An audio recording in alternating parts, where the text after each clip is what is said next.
Here in the state, we learn more about the third person who has come down with this protocol of testing people, investigating who they've had contact with. That's all going to be changing here in the next coming weeks, simply because there's going to be so many more of these cases.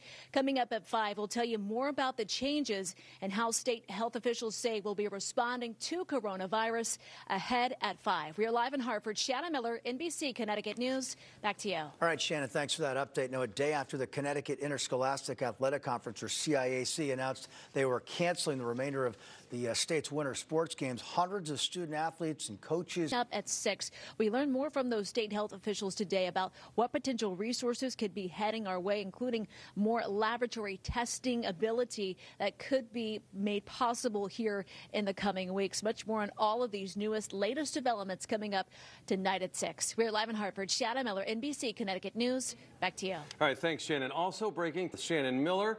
She is live in Hartford with how the state is responding now. Shannon. Yeah, Mike and Keisha, we're outside of the state armory here, where state health officials told us today, while there are just 3 cases of coronavirus here in the state, if you have symptoms from here on out, you should take precautions as if you have coronavirus. There will likely be no need for testing because it is going to be assumed to be so widespread that those symptoms that you have, a fever, of a cough, are going to likely be coronavirus.